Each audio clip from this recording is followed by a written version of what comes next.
Here. Happy Thursday, everybody. Thank you for joining us today as we discuss Love and Marriage DC Season 3, Episode 2.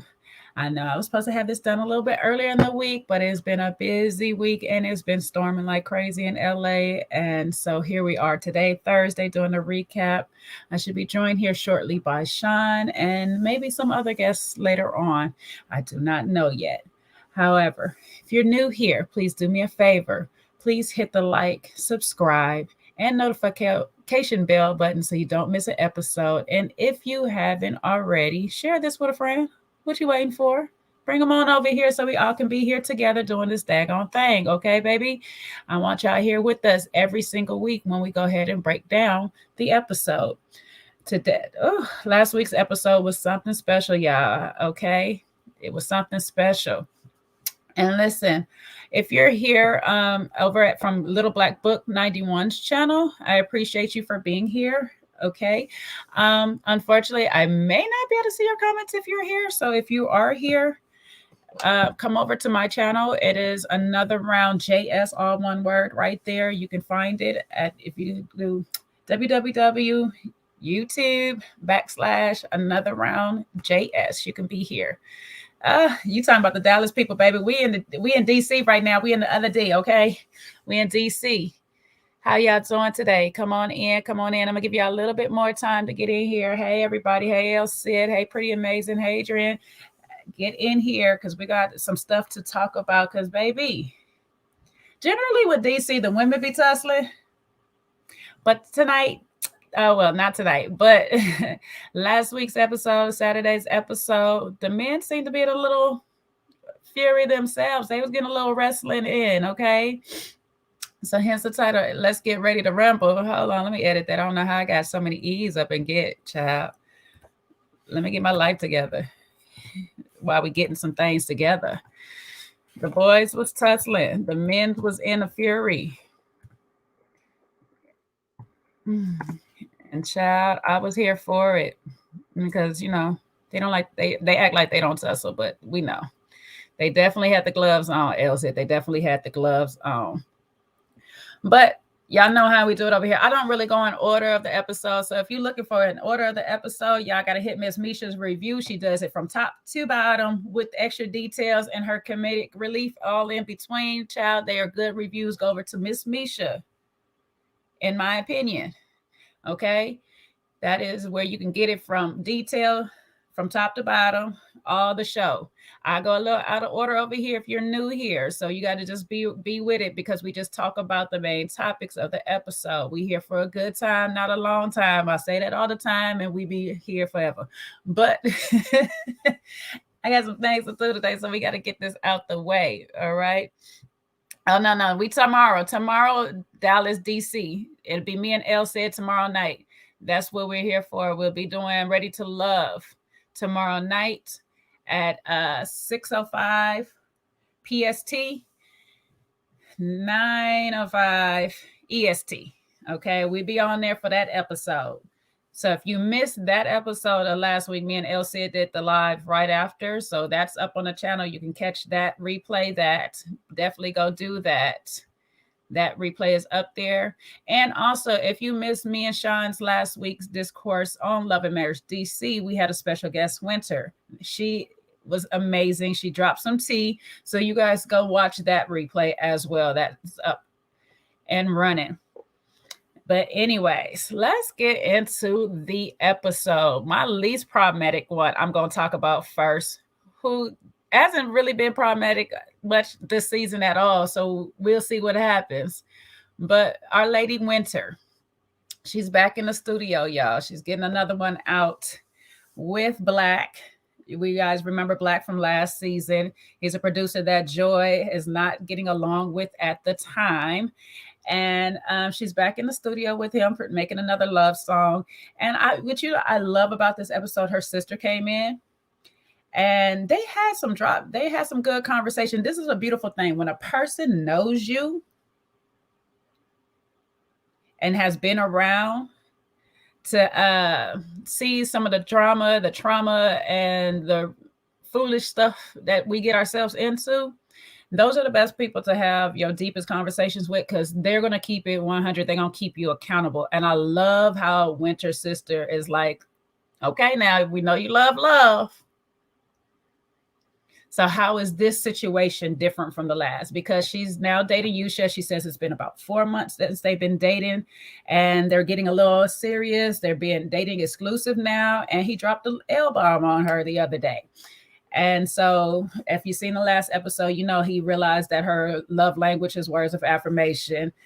I was like, are you just doing it because you know that's her love language, or do you actually feel that way?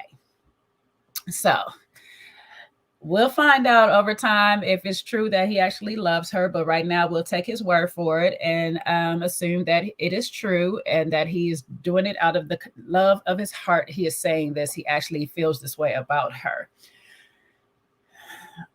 But Winter, girl, we know we move a little fast now. So is this love for you, or is you just in love with the idea of love? You know, and I love how her sister kept her accountable on that and tried to compare like some of the past situations to this situation and see what is moving different. And Winter said at this point, she's not forcing the issue on marriage or being engaged or moving forward like she has done in the past. She's kind of going with it, taking her time, getting to know this young man. And I really like that because, you know, sometimes we can get caught up. I'm one of those people that likes the romanticize about love. Don't come in here at this hour. Don't come in here, Bambi. Don't. You don't want to be, I'm not putting you on camera, ma'am. Go on. Go on, my lady. I'm a person that likes to romanticize about love as well. I love being in love. I love love. However, that can blind us sometimes. And sometimes we fall in love with the potential of a person. We fall in love with the idea that, well, not the idea, but I'll say we'll fall in love with the story we create in our head as far as the future goes with this person, but we don't actually fall in love with what we see and what is presented in front of us a lot of times. A person can tell us who they are, and sometimes because we are so in love with them, we hear what we want. So I like her sister coming in, keeping her on point and on check.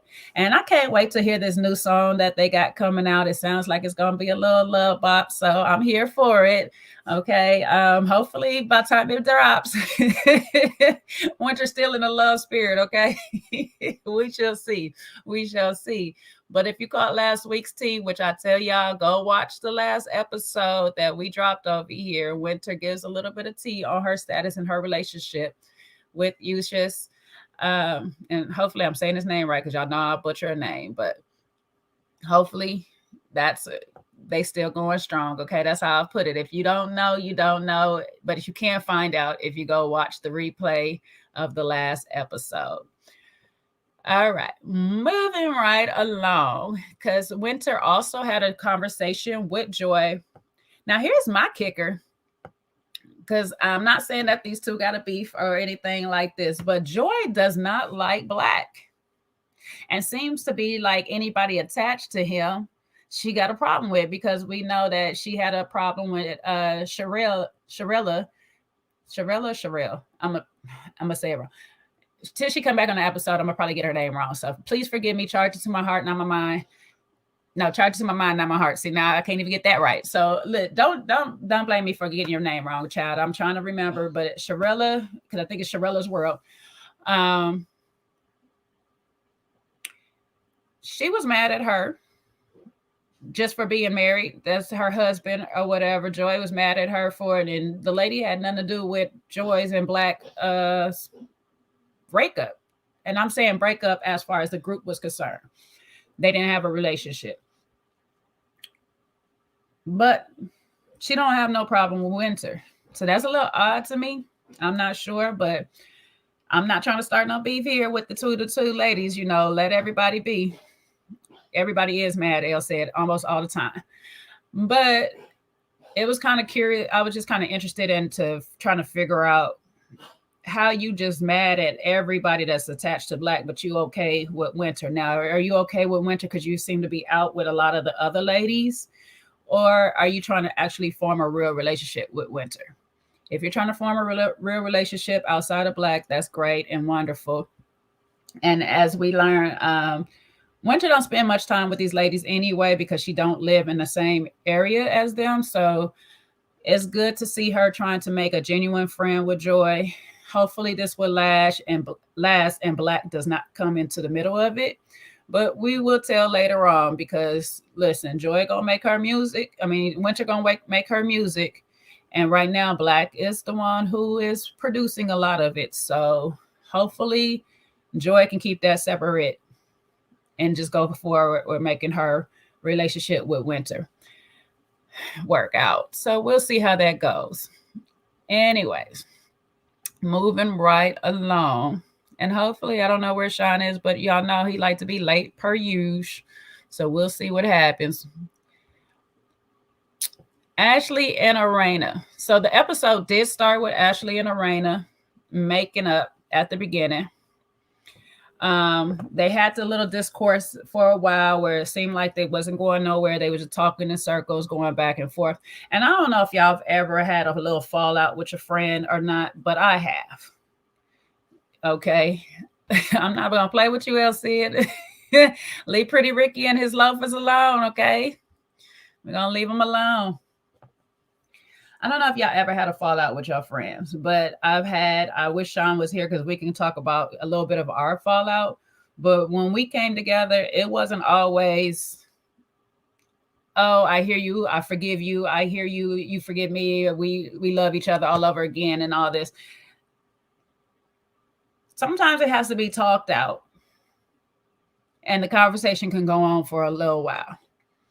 So I wasn't mad at these two ladies for actually sitting down and trying to get to the root of it. I was a little scared because when Arena was like, I don't calm down, not even my husband can calm me down. And Ashley was basically trying to tell her, listen, I was just trying to tell us to both stop. And I got to replay that because it didn't sound like Ashley was trying to tell us to both stop. It sounded like she was trying to tell Lorena to stop, but I'll let her have it. She said that she was talking to them both when she said stop. But in a heated discussion, a lot of times a person not going to hear you say stop or want to stop or whatever, because if you jumping down my throat, baby, I'm ready to go back down yours. Okay, that's just what it is at that time. Now, when we sit down later on, we can kind of come to a concise on how the conversation went left. Not saying either one of us right or wrong, but just hear each other out to understand each other. And these ladies came to an understanding by the end of their conversation that sometimes when we both get heated, we go from 0 to 1,000, and it is what it is. So we got to figure out a better way of calming ourselves down in a moment. And a lot of times outside people can't do it. If I'm mad at you, you definitely can't do it. I have to step back in the moment and say, you know what? This my friend. Let me shut up. Sometimes we just have to do that. Sometimes we have to just shut up in the moment and just like not say anything else. Now we can think a lot of stuff. Trust me, I'll be having a whole lot of thoughts in my head. But sometimes you just got to shut up. Hey, Sean.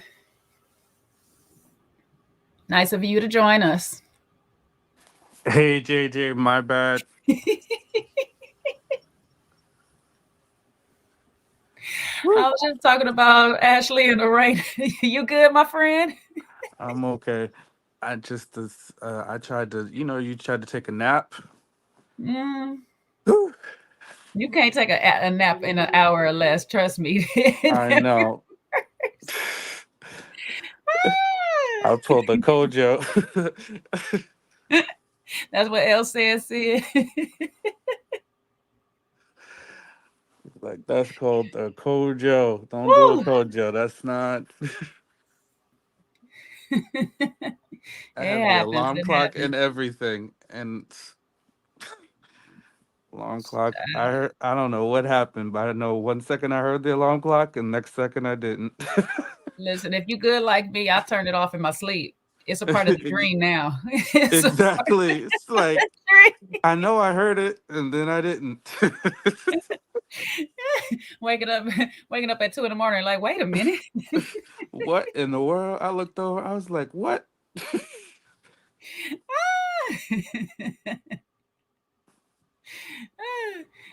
El says you sound like you under the pillow. He's still laying on it. El, look, he's still laying on it. He just rolled over like, oh shoot, let me log on. Now listen, don't start no problems, won't be none else shit, okay?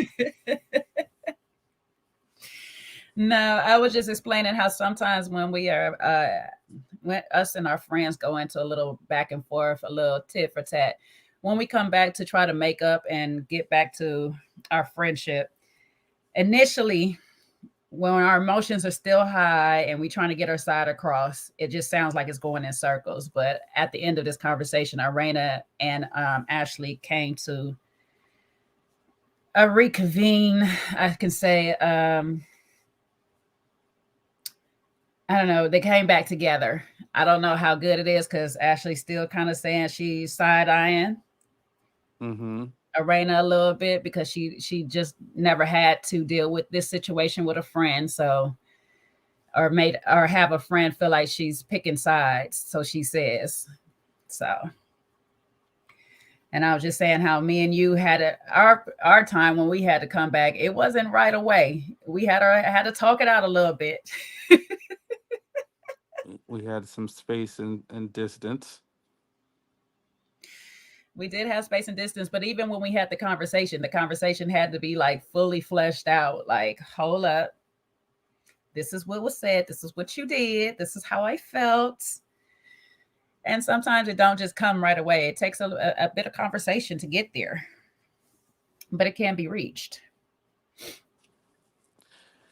Yeah, I think that with that it also, you have to have friends that are invested in you two being friends too, you know? Like we had friends, that were invested in us remaining friends Mm-hmm. to a certain degree, so it's like, so they, sometimes you can have somebody that's like, oh, y'all need to just cut it out, and then somebody is like, well, F them then. You know what I mean? And if you got somebody that's like, well, F them then, that also makes it a little bit difficult, Mm-hmm. and I think Arena, and Ashley, due to the dynamics of why they kind of fell out, they've got, probably on either side, people is like, well, if she gonna be like that, then forget her. Mm-hmm. So I think that does make it difficult for them to really get back to a friendship that, can be somewhat healthy again. And then, what happens too is you can fall out with somebody, but then if you don't just fall out with them, like you just start talking bad about them too, then you just make it really difficult, right? You start saying, well, that we was never friends, no way. Right. Okay, now what you got to come back to? You like, well, you wasn't nothing, no way, anyway. Yeah, Okay. I never cared for you in the first. Like what? Okay, tell me how you really feel. But yeah, I mean, these ladies came back together a little bit quicker, So I would say there's some type of friendship that wanted to be salvaged there because they had a quick turnaround for the sit down. Um, how you feel about Arena saying when she goes 0 to 1,000, ain't no stopping her. She a juggernaut. Well, I guess everybody has their alter egos, right? So I guess she just wanna. I didn't understand that point because you should be able to be calmed down. Like, and if somebody tells you to calm down, especially if you in their house, then I think you might just want to understand how to calm down. So, but I guess her point was they're both hotheads. But I never saw Arena like that, to be quite honest.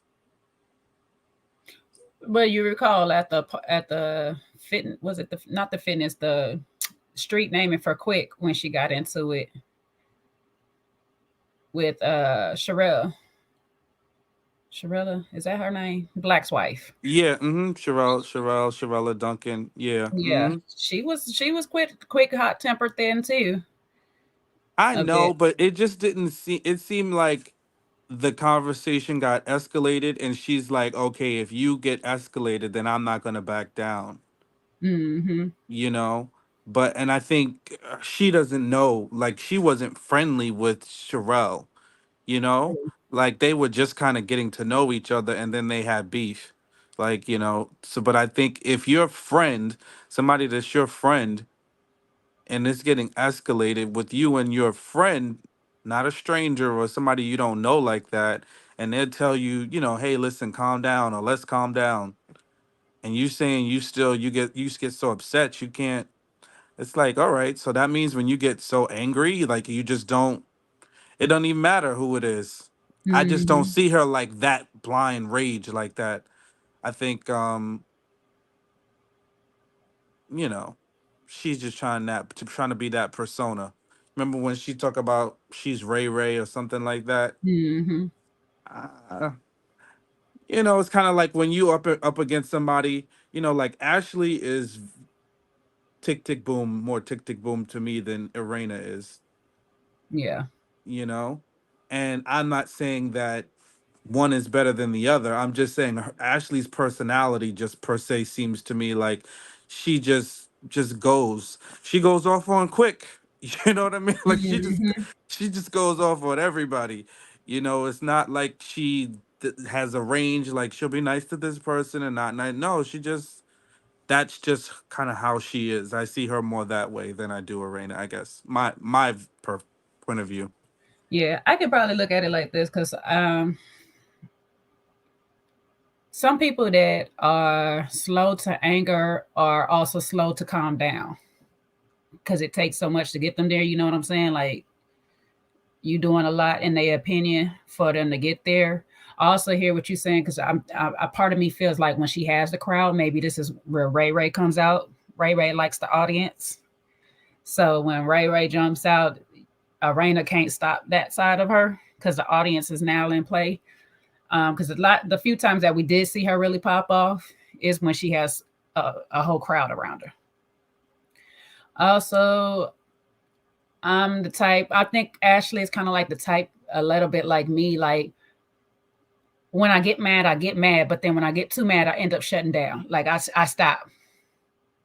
Now the stop is not a good thing because a stop end up meaning it's about to come to a pop. Like, but the stop is usually me trying to calm myself down before we get to that pop stage. And so, especially if I'm arguing with a friend, it's just like best sometimes I just shut up and I'll just walk away. Or if I can't walk away, I just shut up altogether and I'm probably ignoring the heck everything you saying so I don't pop off. And I just think Arena don't have that type in her. I think once she actually gets going, she just keeps going, and I think that's probably what she mean. But I also agree, if nobody can calm you down, you need to learn how to self regulate because that's not good too. That you just now a juggernaut and nobody can stop you, and now you're gonna run over everybody in your path. Yeah, because how does anything get resolved at some point? If everybody is on level 10, it's like we don't get a resolution.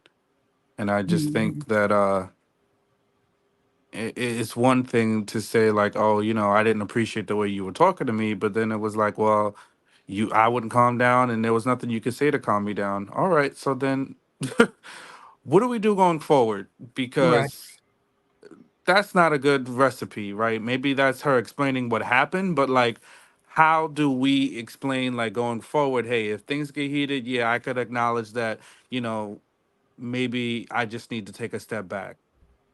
You know what I mean? The situation was already heated because again, you got to realize too, like, and it's not doesn't make it right, but Ashley was already getting into it with Joy, Mm-hmm. and Arena caught a piece of that enough to know for her to check on Joy, and then you're gonna come back and now you're gonna start yet like it's like it's like somebody already had a big blow up, and now you want to fight with them. It's like, come on. especially if you care. If you see them, sometimes you give people a little grace. You know what I mean? Like if I see you getting into a big argument with somebody and I'm trying to understand, but then I see you get upset with me, I'll be like, you know what?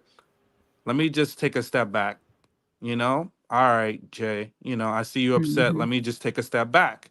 Because if you're already, it's very difficult for somebody who was already in a big disagreement to now come down and have a rational conversation with you within seconds. And again, Right. I'm not talking about right, wrong. I'm just saying, like, you also, as the person not being in a heated argument, you should be level headed enough to know, hey, listen, I'm just a newcomer to whatever's going on. No need for me to put myself in the middle and catch a stray, because that's in essence what she did. Because when Mm-hmm. she saw her like get upset and she pulled away from her, she should be like, all right, let me let you cool off, you know and Mm-hmm. I think that is a better way to handle somebody that's already flying off the handle.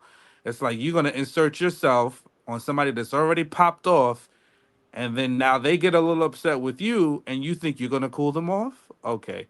Good Right. luck. Uh, But in that same essence, she's basically telling Ashley, "Well, you need to cool off, so then I cool off." Like, say what? Why you just didn't come in cool in the first place? That's the crazy, because it's like if I go 0 to 100, and I'm sure you can go 0 to 100, it's no stopping me. So that's basically trying to tell that person, well, you need to stop. You need to stop yourself, so I don't have to go that far. Like, ma'am, like you said, Sean, you just came into the situation. You should have been cool, calm, and collected coming in. If you genuinely trying to find out what was going on, there's no need to come at me sideways. Just either let me have my moment and cool off and then check back in with me later on, or just stay calm through the whole process. Let me pop off. Let me pop off. I don't know. Yeah, I think there's a better, you just have to, if you come in, if you're a newcomer, you need to be de-escalating the situation, because otherwise you're just going to wind up escalating it, and that's what happened. Again, and I'm not saying Ashley is right for the way she did, whatever she did, and her trying to like make it seem like Arena needs to pick a side. I don't think she needs to pick a side. I don't think she needs to have a position per se, but she definitely should come in trying to de-escalate. If you see your friend upset, then what's wrong, are you okay? And the person's like, oh, you just you continue to de-escalate. Hey, listen, it's not like that. And then the person is still letting off steam. So if they're like, I just need a minute, just leave me alone, be like, all right, good, I understand. So those two, I think they tried to put a patch on a flat. You get a flat tire and you try to patch it, but the dealership tells you, or the mechanic tells you need a brand new tire. Yeah, they needed a brand new tire, but they tried to put a patch on it.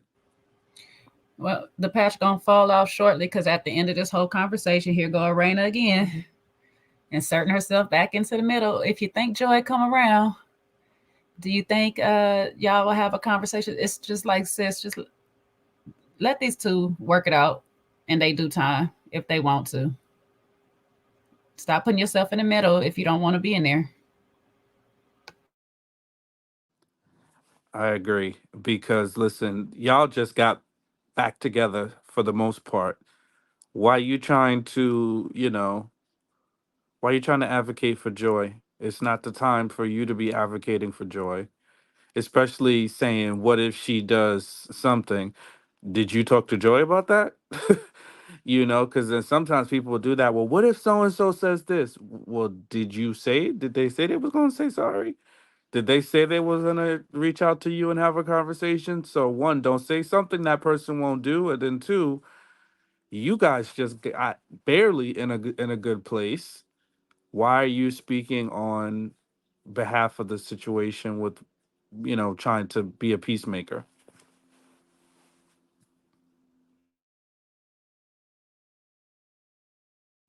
What my girl Portia say, wrong road, wrong road. Don't do it too soon. Reconsider. I don't know. But I know I spoke on Winter at the beginning because she was the least problematic of this episode. Do you have any thoughts on Winter and her? situation with Eustace, her conversation with her sister, or her conversation with Joy? Yeah, I think maybe I would feel differently about her and Yusa if I didn't know how it ends, you know? So it's hard for me to, knowing what I know now, it's hard for me to be somewhat objective, but I can say she's getting good advice because the sister is telling her, slow down, you know? She's telling her to play Bobby Valentino, slow down. So she's giving us some good advice. And the other part is with Winter and Joy, I would say,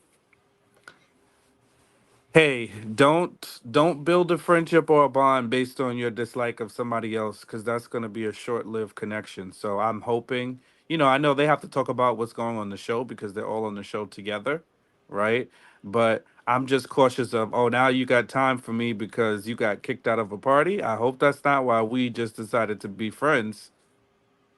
Don't be my friend out of convenience because now you find yourself alone on an island. I don't want that energy, you know? Hmm. So That's I the would same just be thing. cautious of that. Not to say that's what it is, but that's what it could look like. That's the same thing I was saying earlier as well. Also, to the fact that Joy seems to have a problem with everybody work with Black, and of course, Winter's still working with Black. So I was like, we'll see how long,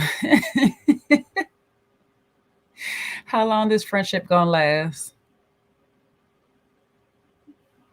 But yeah, um, so everybody loves a good threesome, I guess.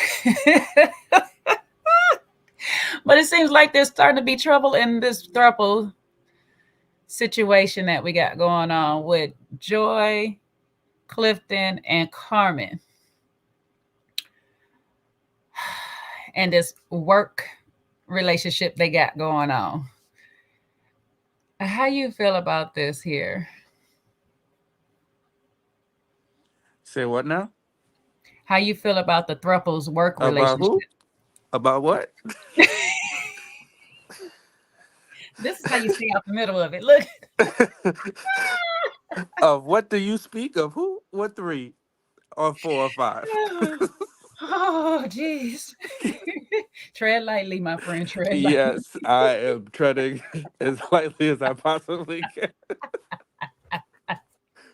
We like to Yes, visit DC again one day. exactly. So yeah. Who are these people? To whom are we speaking of again? Well, my girl Kiki say, I've never heard of this man. Sorry to this man. I can neither confirm nor deny of which you speak. They're all good people in their own right, and all three of them together. All right, let's switch the question a little bit then. If you have a business that is with your wife, however, a party from your past is now your PR, and you guys go to lunch, and your PR is basically saying, well, you need to tell your wife that she should have been on her job a while ago because this product needed to be out like yesterday. How are you going to handle that situation? Yeah, I just think that that's quite touchy, and we see how that played out. And I'm not surprised it didn't play it the way it played out. Uh, I think it's always better that he just don't say Carmen said. Because once you said the other person said that you didn't do this, and the other person said that we should be farther along in the process, and now not only is that person criticizing your work, but saying, you know what, let me just, we got it. Just we're gonna, it's like you give the person a pat on the head and say, all right, you tried, nice job, but we just gonna pass it along because you slipping. Yeah, that I wouldn't have communicated that way, because now you put the friendship in, the friendship that they did have, you put it in a little bit of jeopardy. I just found it strange to me, not that they went on this business date or not. I just found it strange after this conversation, the conversation didn't go into, okay, let's get together with Joy, being that she's a part of this and she's a part of this your business venture. We all should sit down and figure out how we're going to move forward, instead of her saying, well, you need to tell Joy this, you need to tell that. Because what he's not realizing is that he is now being placed into the middle between a business partner and his wife. Where if your wife has a lot to do with a lot of the movements of your business, it'll be best that you sit down all as a group, as a collective, and have the conversations and go forward from there. That's where Carmen can come in and step in and say, hey, listen, this probably should have been done already. I understand that you guys had the situation with his back, you had your work, you had this, the moving, all of these things. Let me just take over this part of this, make her feel a little bit more comfortable about the whole conversation. And yes, like you said, don't just be like, oh, you did a good job but not good enough, I'm going to give your project to somebody else, because that's always going to make somebody feel like something. And if the optics is that you guys are a throuple and it's not really true, it's going to make it look even worse. Make it feel even worse to that other party. So I think Clifton should have been arranging a whole sit down between the three of them and hashing out all the particulars that way. And I couldn't understand why Carmen, who's supposed to be a friend to them both, kept saying, well, you need to tell Joy. Why you can't just sit here and go, hey, Joy, call her up. Hey, girl, what's going on with the copyright? Because we're trying to push this part right here, and I just need to know what's going on with the copyright. Do you need some help? Maybe I can push it a little further, faster. So it's already giving me that there's some type of tension between those two, why she can't reach out herself and say, hey, let me help out with a project so we can get it going, so we can get this on the ball, this thing on the ball, while you maintain what's going on in your home.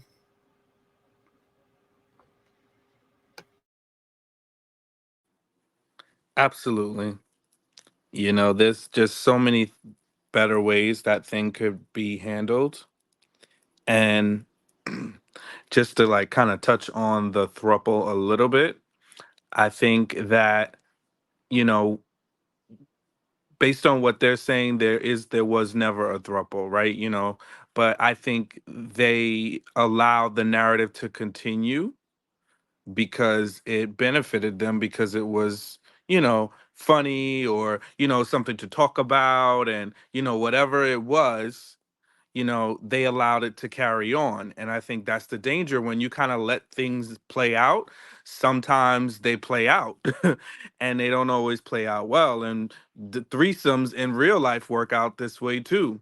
When people do have them, and it's not just a one and done, somebody's feelings get hurt, somebody feels a particular way, and then it just kind of dissipates. So I think, you know if we gonna take their word that there was no actual throuple, well, they shouldn't have let the narrative play out, because now somebody got, things went the way they went. And I think we just need to be careful about how we let certain narratives come into play, because they can actually be problematic and cause issues. So I think that kind of happened in this scenario, where there was some definite cracks in their friendship foundation, and it played out, unfortunately. And unfortunately for them, it's playing out on live national TV. So it's not good. Usually with the at home threesomes, we can just break up and little people know. But this one is getting real messy real fast. And yeah, the best thing, that Clifton can do at this point is try to keep himself out the middle of it as much as possible. However, like for him, he as much as he like to say, I don't like sharing, you don't have a problem sharing yourself. So there's that. And just one other thing, you already, it's already a bad look that when we came off of Ready to Love, Joy had to immediately go to Mexico and most of your time was spent with Carmen. So that's already a bad look in a lot of people's eyes. Then you got this double thing that you let sit too long and linger too long in your relationship. And here we go now saying, oh, we have this business that we have to work together. But clearly somebody's not comfortable anymore with the closeness of it all. So for Clifton, having to be the mediator between the two leaders, it's his job to fix it and correct it and just establish that either there's unity amongst us three or I have to sever ties with the one that is least important to me. Whoever that is to be determined by him.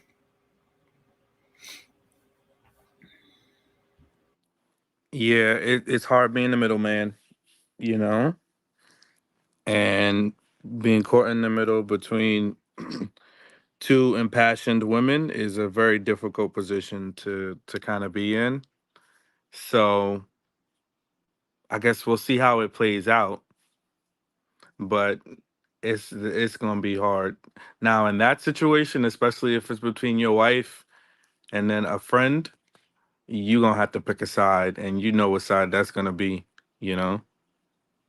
So maybe that's what we're starting to see the beginning of in terms of the reason why Joy wasn't at that meeting, because everything that I've known in real life is they did a lot of things together. You know, that's how their friendship forged. It was always the three of them. So for there to be a break now, and now it's just, you know, seeming like Clifton and Carmen are more so collaborating because they've got, you know, business dealings that are still taking place. That makes it a little bit more challenging to try to maintain that relationship. Like we just need to have clear defined lines. And especially, I don't know about you, but if I'm not really businessing with somebody, you know, in terms of we're not really getting along or we're not really talking, I don't want to hear what they say that I'm not doing. If they not telling me, oh, you know, I like that, you know, I like the shoes that Sean had on today, you know, and I'm just being stupid, right? You know, like if they're not giving me a compliment, then I don't really want to hear much else. You know, I'm not going to be in a position to hear constructive criticism from somebody that I really don't like, you know? So if in fact there is a falling out, and again, we're just speculating because we're trying to understand the dynamics and now their relationship and why Joy wasn't at that meeting.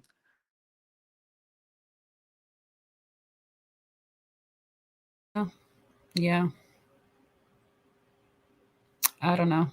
We'll we'll figure it out, I guess, over the course of time because we do understand there is a whole falling out between the two because social media has proven this to be true. So we'll see. We'll see going forward with this. Before we get to the very last major thing that happened in this episode, the men go on a wrestling date. A little fun break for the episode because the episode was kind of tension, a lot of high stress tension, and the men tend to relieve that tension by going to a wrestling class, which they found out is not as easy as it looks. And Jamie had some cute little things. He was like, I just thought I was gonna come here, body slam quick, and get out of here. Jamie tickles me sometimes. I swear, he had me dying.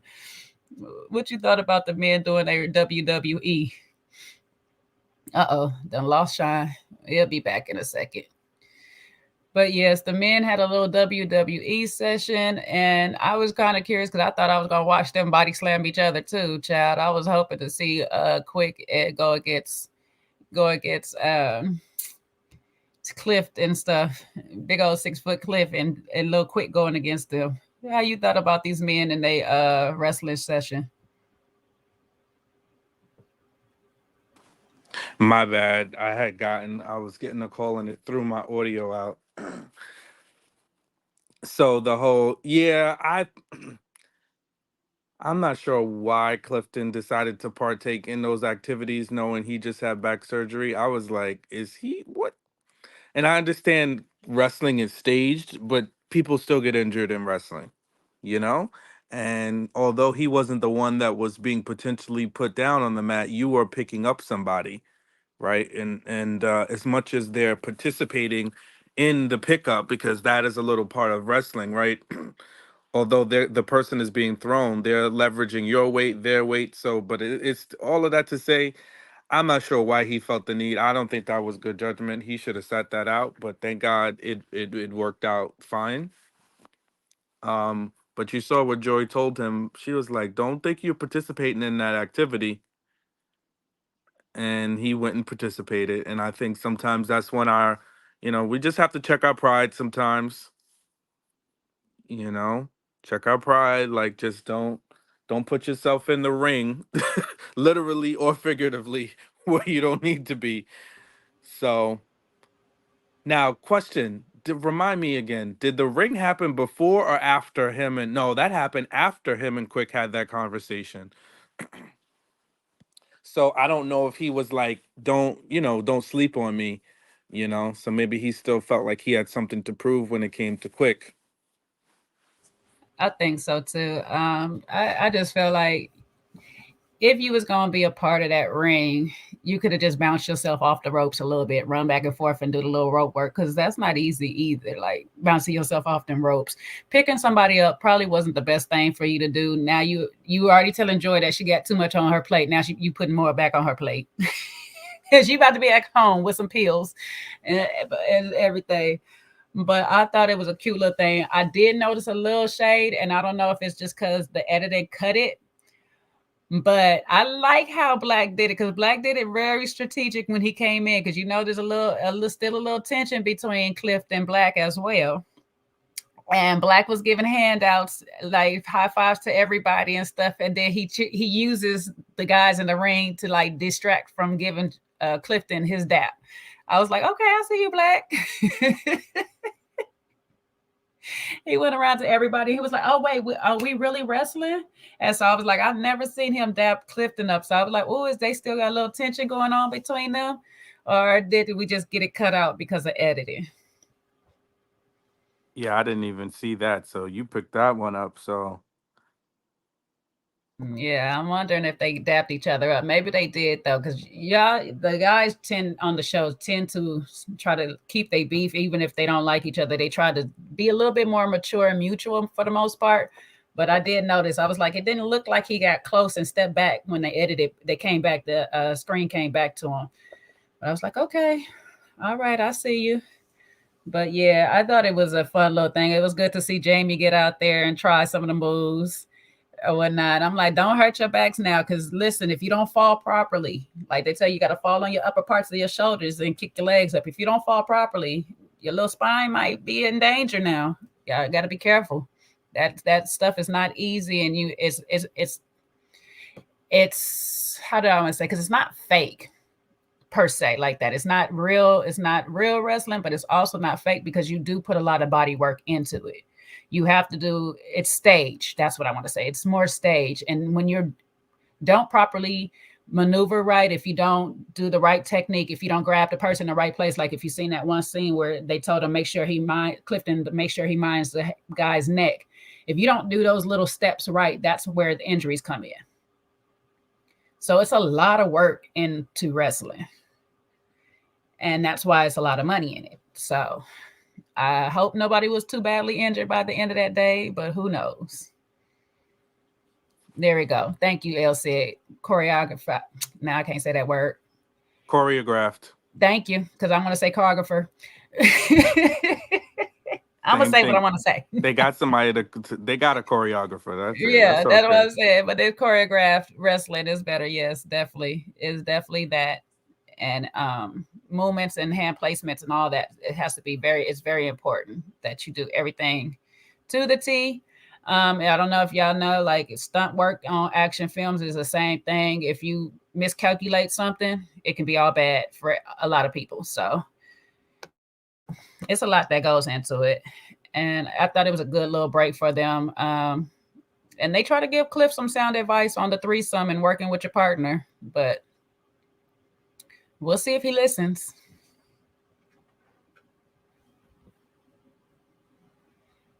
Any more thoughts on it before we get to our last main subject?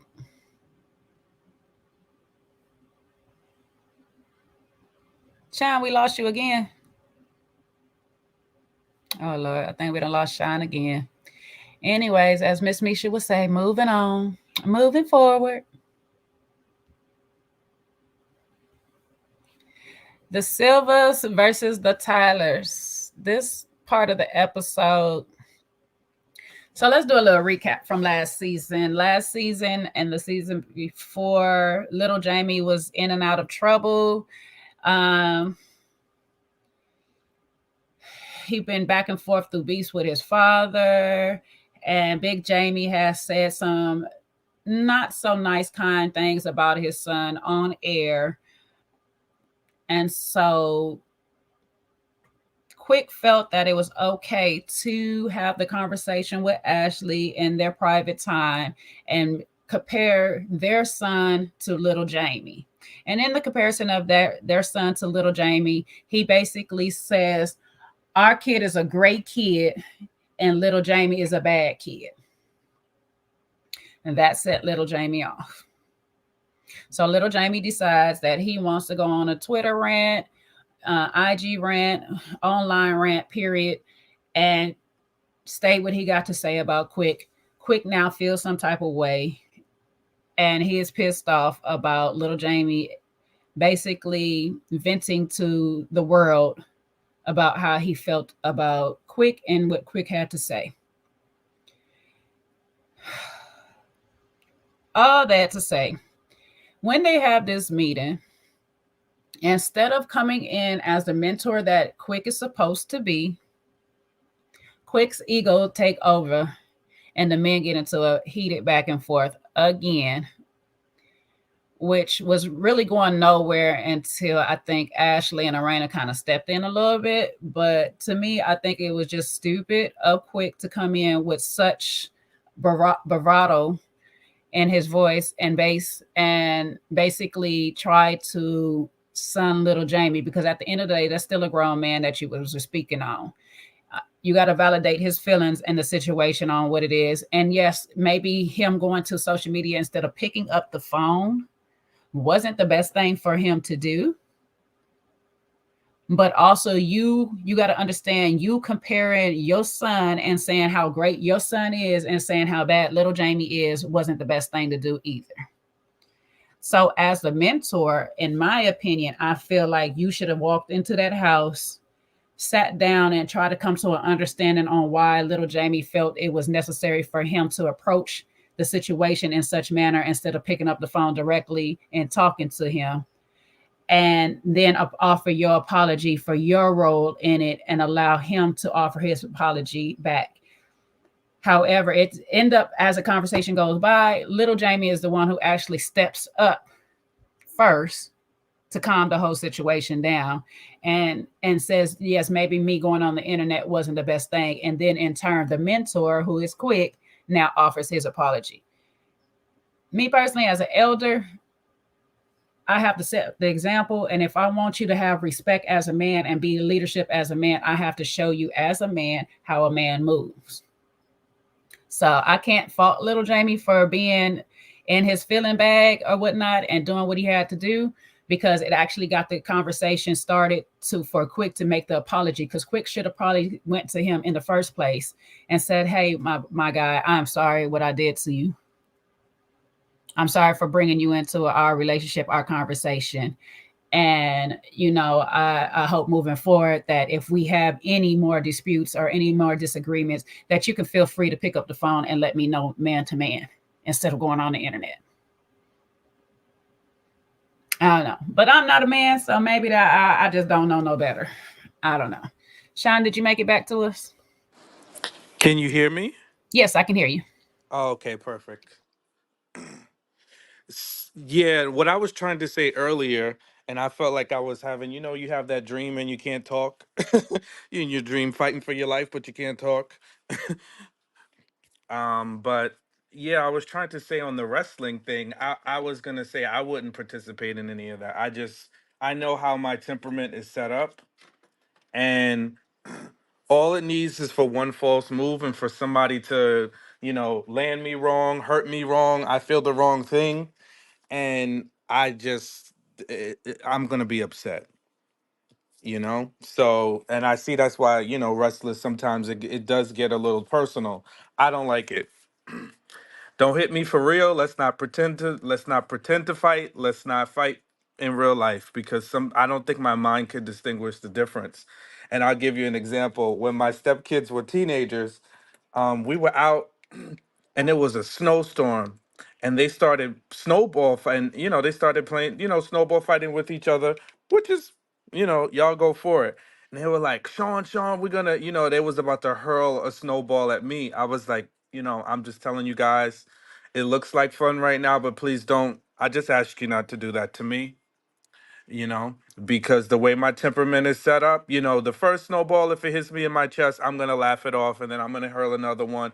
But if you put some ice in it, and I knew, teenagers, they get silly and they want to play. So, you put, some ice catches that and then you dish me on the side of my head. No, I'm going to have a problem.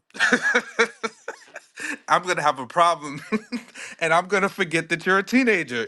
Like, cause as soon as that ice, you ever had, and I know Jay, you spend most of your time in warmer climates, but if you ever had somebody hit you in the side of the head with a snowball, it's on and popping, it's up. So I'm like, y'all, my ex-wife at the time, she looked at me and she laughed and she was like, she looked at them and was like, yeah, don't, you might just Listen, not want to play with them. I And I know when think the pillow fights went too far, so exactly, exactly. You get that hit to your head that kind of rocks your head to the side a little bit too hard. Yeah, now it's like next thing you went from a pillow to throwing a fist because just didn't feel right. listen, you got to know thyself. That's all I can tell you. Know thyself.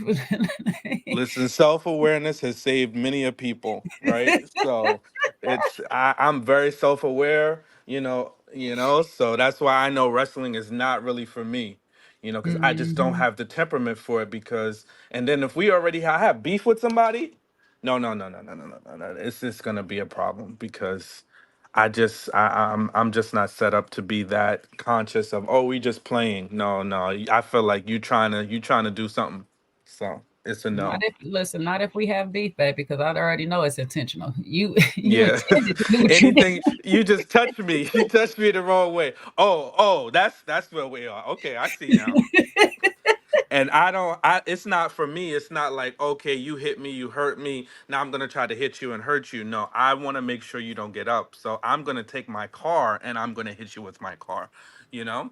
Because Okay, I Suge don't I Knight. have a I don't want there to be any chance where it's that you're gonna get one back up on over me. You got one over me already.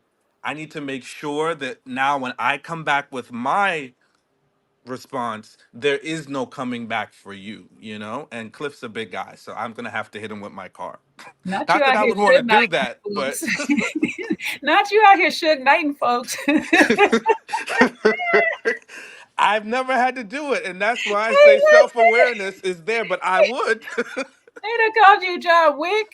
Listen, he going. I really would because I know that, listen, that's what we're gonna have to do because I don't Yeah, want to be in that position for myself.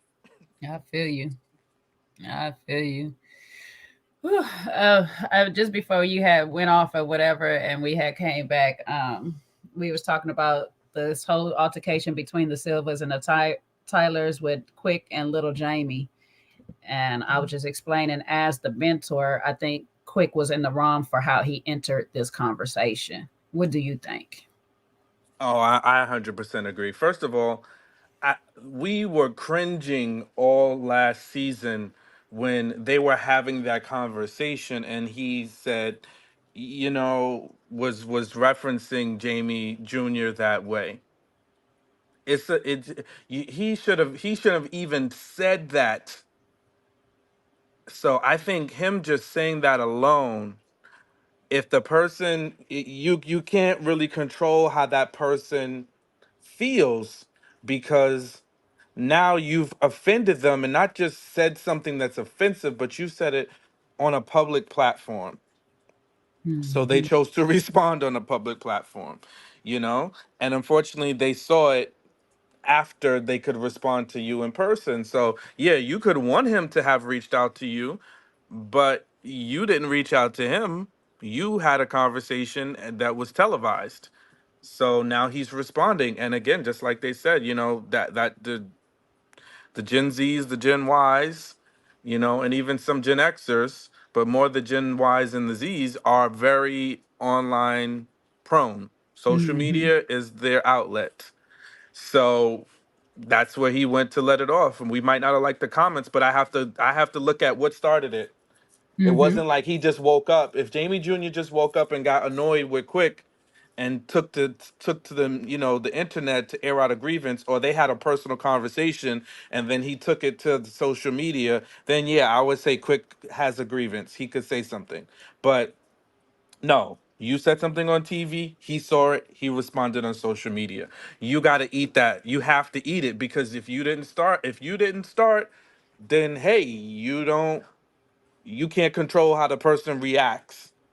And you should have, I think Quick should have came in on the humble. I don't care how he feels. I don't care how he was offended. You have to realize you said something that was not nice and actually was Mhm. very hurtful to somebody that, if you did care about them, if you expected them, and the energy he came with was like, yeah, well, he's like, if I knew all of that, then I was never expecting you to say something like that about me.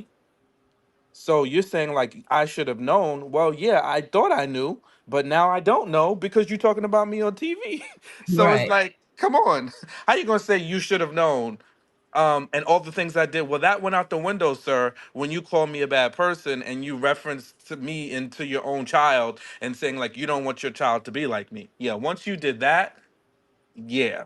Now, Mhm. now it's up. And then we gonna do the double down and say what your mama and your daddy said. I would what, bro? We can't do that. You know what I'm? You just can't do that. We know that works. Those rules. Those are the golden rules. I can talk about my mama. I could talk about Mhm. my family. You can't. You can't. I'll be damned. And I look at it as a mentor, as a man, or as an elder in my case. I'm supposed to be setting the example.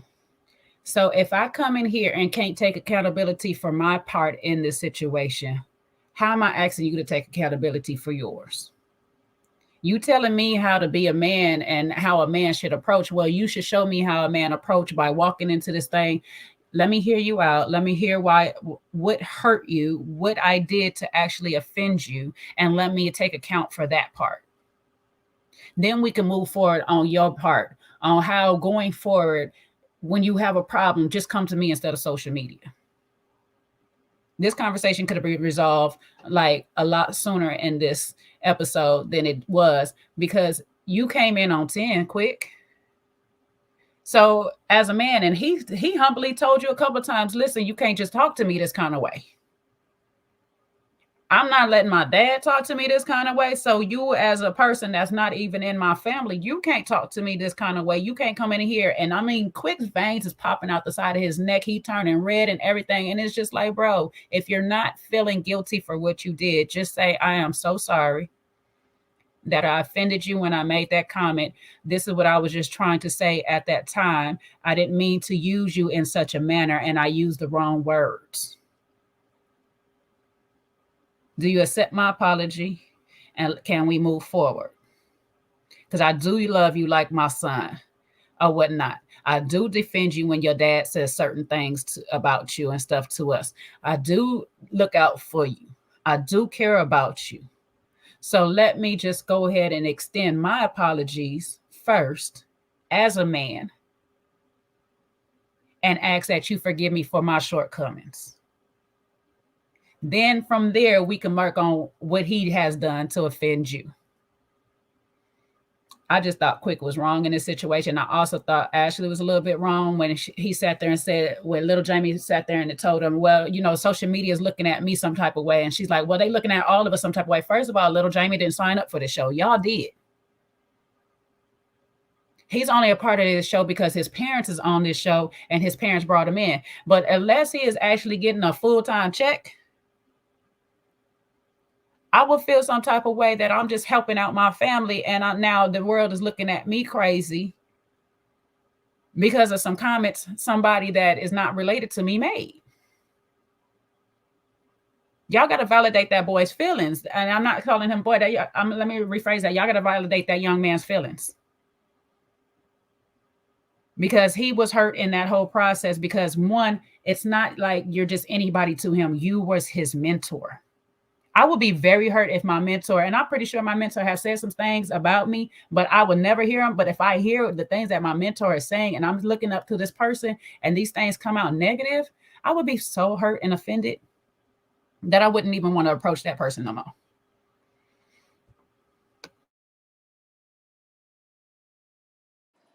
Yeah, you gave him more grace with the apology. If it was me, the only apology I would take is I'm sorry I said it. I shouldn't have said those words.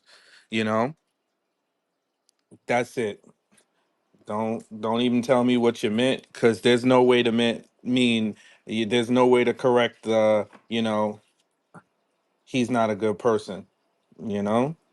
Or he's bad, whatever they said. It sounded like he just said he's a bad person. He's a bad kid, rather. That's what he said. He's a bad kid. So there's no way to correct that other than I'm sorry, And I know it came off judgmental and harsh, and I need to correct. I need to work on that. So my apologies. That's all I would want to hear. Because anything other than that, I'm gonna listen to you, but we're not gonna be cool anymore because it's not like because you're still putting me in a negative light, and that's pretty much what he did. It was like, our kid is nothing like him. It's like now you judging. So unless you are realizing how horrible that sounds, I don't want to hear what you did for me. That's the worst thing. For me, in arguments and disagreements, if we're having a conversation after the fact, you want to tell me what you did, even with the whole Ashley Joy disagreement, like that for me, that ends any form of friendship that we have. It's not like we have to be mortal enemies, but I'm not gonna be your friend if you want to tell me everything you did for me. Like, yeah, so what did you do it for? Did you do it because you wanted to do it, or did you do it as some form of leverage so you can remind me about it later at a later date? Yeah, no, I'm good on that. Don't tell me you was my mentor. No, well, you wasn't acting like my mentor. And if you're truly sorry, then just say sorry. Because anything else is you just bumping your gums. That's the way I operate. Mm-hmm. Especially if you said something hurtful, just own it. Don't be Yeah, telling me what you did for me in 2022. I don't care. right. And I also another point, and I know he said it several times on he not trying to throw Jamie under the bus, he not trying to throw the Tylers under the bus, but when a person is confessing about their child or going to talk to you in confidence about their child or their partner or their siblings or whatever family member they have, it does not validate you using that information in a negative way against that family member. Because one, you are not that part of that family like that. And even if you are a part of that family, you're not a part of that immediate position of the family, that connection that they have, that's their separate connection. You don't know that Jamie and Big Jamie has been together forever long. That little boy has been that boy, excuse me, not call him no little boy because he's a young man now. However that long that young man has been alive, Jamie has known him. So, however, Jamie wants to describe his son or retell some of the stories, that's fine because he was there during the process. You don't know that man from Adam like that. And I've had this happen. I don't know if you had it happen before where somebody tried to tell me something that my dad said, and I looked at that person crazy. I didn't look at my dad crazy. I looked at that person crazy because it's like, first of all, my dad told you whatever he told you in confidence. He was probably venting at the time or whatnot. And this was supposed to be a conversation that was strictly between you and him that had nothing to do with me, even though it might have been about me. Don't ever come to me and tell me what my dad has told you or whatever in confidence to seem. I don't know what your angle is. I don't know what your goal in this situation, because if you're trying to fix something, you're not. If you're trying to come between it, that between us, you're trying. But now I got to look at you sideways, because I can feel like, me personally, my dad is going to say what he got to say because he knows me. If he feels disappointed in me about something I did or didn't do, I can understand that. But if he, let me see, I'm switching. I was trying to switch you over. There we go.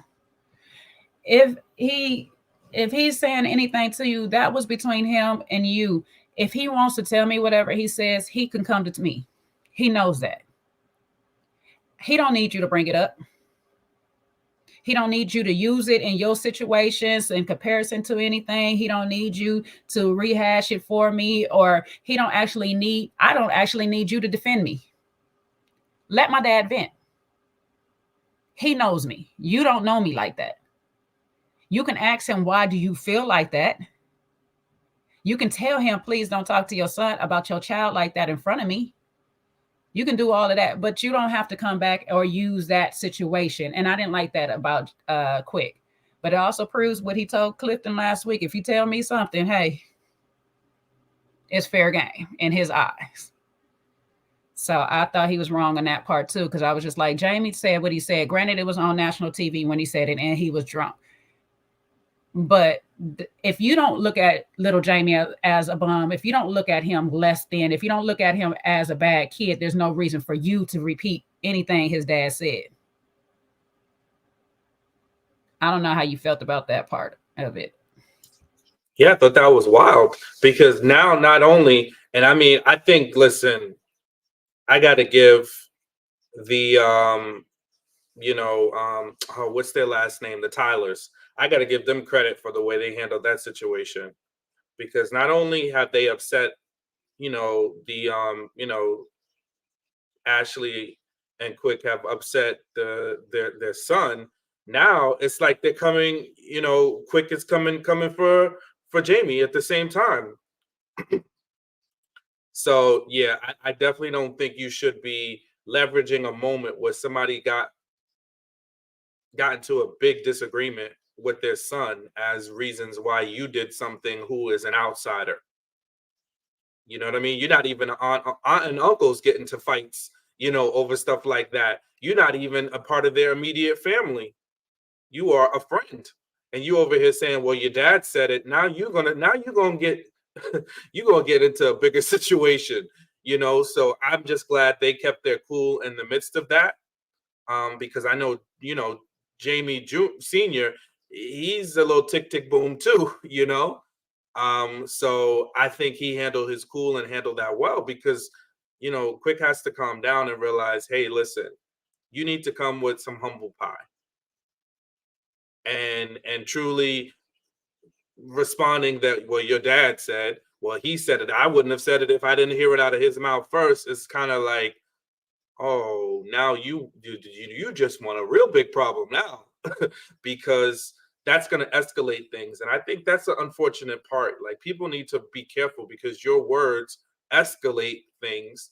And when you're in a situation, saying less is really a thing that most people need to do. Just say less, bro. And I think that's why I was like, just off the top, he should have just been like, I'm sorry. I did too much. We did too much. I'll never do that again. Why you think you have a right to talk about somebody else's, whether it's in a young child, adult child, people get themselves into those types of things all the time. Now, again, they're not, like, if you have a comment about them, if they had something to say, that should have been an off-camera moment. When there's no camera crews around, you want to share your opinion about what you think about Jamie Jr., then that's a conversation that should be off air. definitely shouldn't be on television. You should be conscious enough to know, like, hey, listen, I wouldn't want to say anything negative, and definitely I'm not gonna defend my actions by saying, well, your dad and your mom said this. It's like they're trying to help you. They were trying to help you smooth the situation over with their son. Um, so yeah, I didn't like that at all. I didn't like anything about that. I would have been pissed. Yeah, and it was wild to me that the maturest one in the room was little Jamie, because he's the one who sat there and was just like, he the one who gave the apology first. He also the one who gave the scenario, instead of using me, why you couldn't use yourself. You've been through stuff. You was a quote unquote bad kid yourself. If you want to smooth over that, the fact that what I did was this and that and the third, you've been through some stuff too. Why you can't just use yourself? Hey, I don't want our kid to go through the same path I went down. Why you gotta throw me up in it? I ain't got nothing to do with your son. Me and your son got two different lives. You don't know what I've been through. You don't even know how I got caught up. To sit there and be like, oh, and still double down again. Oh, you said when he was 15, he was a bad kid. No, they've explained it several times. When he was 15, he got caught up with bad kids and wanted to be with the cool crowd at the time. They never said he was a bad kid. And then you're not listening to what this man is saying. Is like you're basically telling your son, or you're telling them you don't want your son to be a 26-year-old still living at home with his parents. And I don't know with the black community, for American black community, but why we always got to kick our kids out so daggone soon or something like that. Like that, it's looked on to be still living with your parents at a certain age. Listen, right now in this day and age with these rent prices, listen, the whole family can move in at this point, like grandma and all. Come on, because shoot, these prices is high. Okay, so if he's still at home getting it together because he might have made some mistakes early in life, it is what it is. He's blessed enough to have parents that'll still take him in. It's given that you're not going to do the same for your child when the time come around. That, oh well, you're grown, you turn 18, you're on your own, I'm sorry, you can't never come back in this house. That's just crazy to me. So I don't like comparing people kids. I told y'all before, I don't like even giving advice on how to raise kids because they all different. You can have kids in the same household and you're gonna raise them all differently. So I think Quick was totally wrong in this whole scenario. How he came in with such high energy. He should have came in as the mentor he's supposed to be, sat down, heard why he did what he did, offered his apology, and moved forward from there.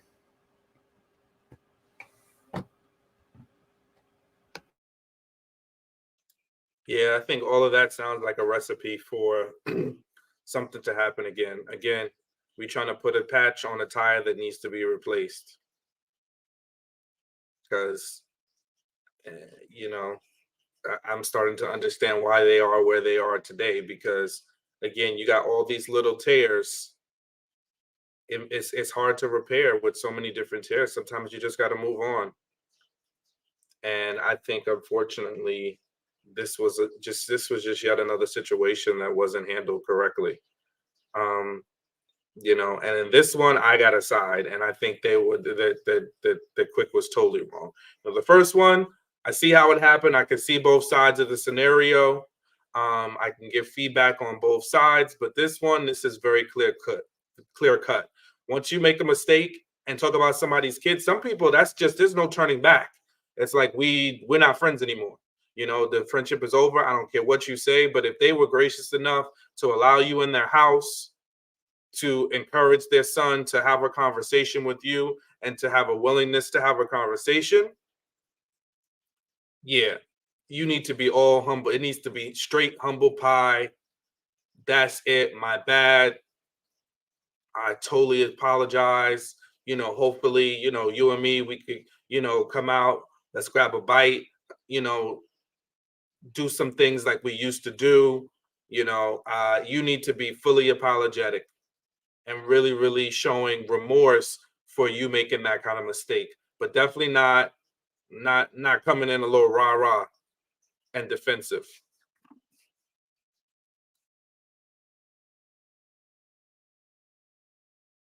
Totally agree. Totally agree on that part. Yeah.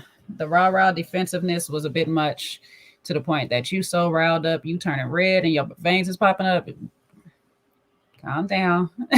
Calm down, boo boo. It's not that serious or whatnot because he didn't really say nothing too bad online. Well, from what they posted, I don't know if he did. I don't follow little Jamie like that, so I don't know if he wrote a whole bunch more. But he didn't say nothing that we don't already know. We know you've been shot. We know you've been in trouble and stuff. And if the part that he wrote, "Take the DJ off your name, who are you," offended you that much, then imagine how you saying my son is a great son and that's a bad child over there offended him. Just take the ego out of it. Just take it out, step back, and remember at the end of the day, this is a man as well. And you want to say what men do. Men don't yell at other men and think it's gonna go de-escalate from there. Once men get to yelling at another man, it's going up. And at least little Jamie had the sense enough to just give him the forewarning, like, "Hey, listen, don't disrespect me by yelling at me like that. Please don't, because I'm not the one or the two." And like I be telling some of these grown men that be getting into the little a particular age status, listen, if that man get up and pop you in the face, you better hope them knees hold on. You get to grilling at these men out here and they get up, these young men get up and pop you. You better hope that your knees hold up in that situation. Listen, okay? Because as much as we like to sometimes think we still some spring chickens, the little knees will go out on us in the middle of that swing, and we be on the ground looking like Cat Williams when he was trying to fight that kid. Don't you better leave Cat alone. I love Cat right now. He got the door open. You better leave him alone. Yeah, no, that's exactly it. So just you just have to be conscious of your surroundings, conscious of your actions, self-aware.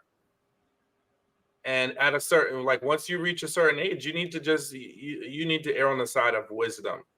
And Mm-hmm. I think, look, I think Quick's, similar age to me, in his 40s. It's like at that age, you just, you kind of need to be on a little bit of more of a chill vibe. And yes, you didn't like the fact that he went to social media and he had some things to say, and then it got other people riled up too.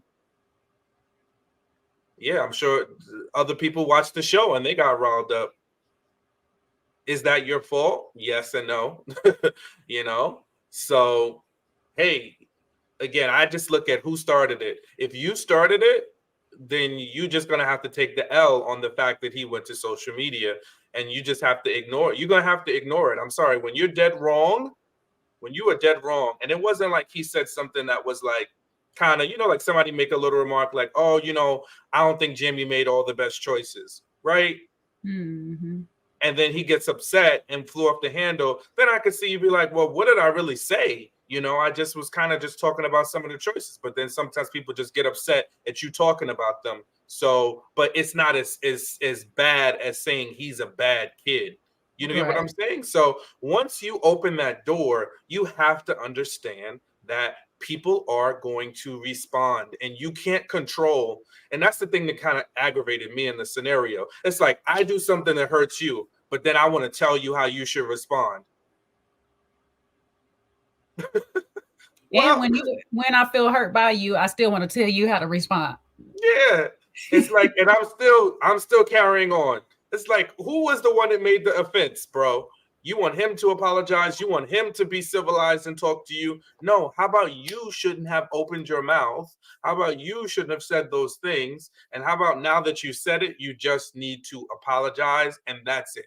Nothing extra, no other words, nothing else to explain why you did what you did. Just be apologetic.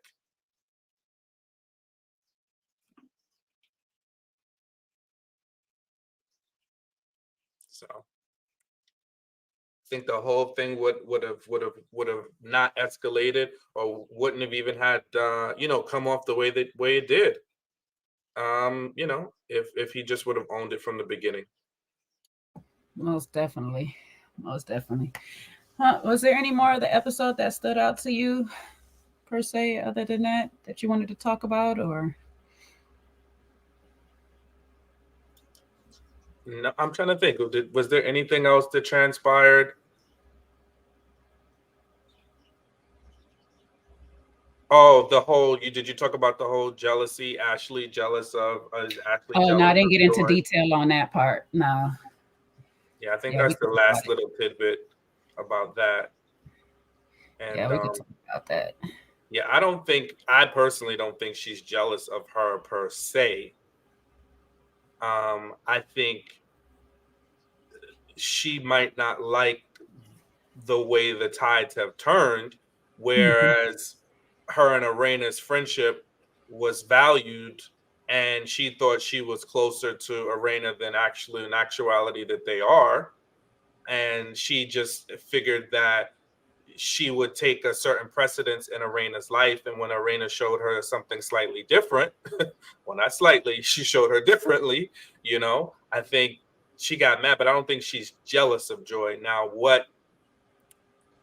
and this is where, I think Ashley doesn't do herself any favors where her go-to is when she's upset or she doesn't like something, she goes immediately to tear the other person down. Hmm. And I think that's just the way she fights and argues. And I know people like that. They argue like that. Doesn't mean that they're jealous of you or they want what you have. It's just they don't know how to argue any other way than to just cut you down into a million and one pieces because they think that's the best way to prove their point or to prove that they won the argument.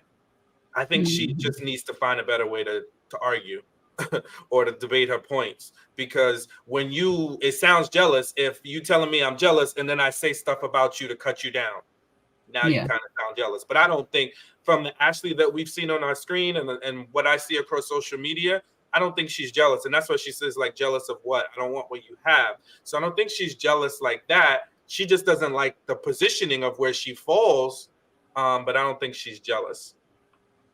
I could see how people can say she's jealous, just like you said, when you fight a certain way, it can be perceived as jealousy or as the other term she used in the episode, hate.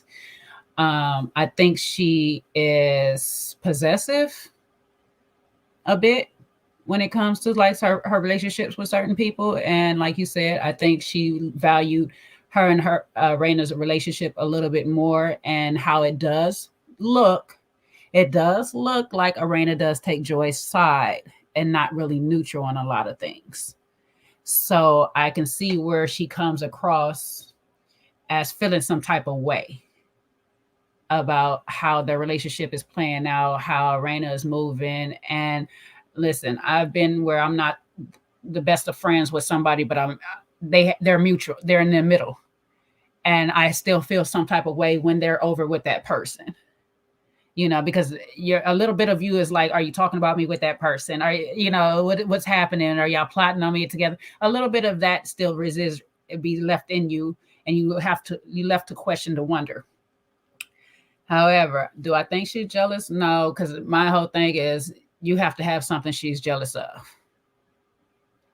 I don't think Joy has anything, and not to say it in a mean or malicious way or to try to tear Joy down, but I don't think either one of those ladies have anything the other one actually wants.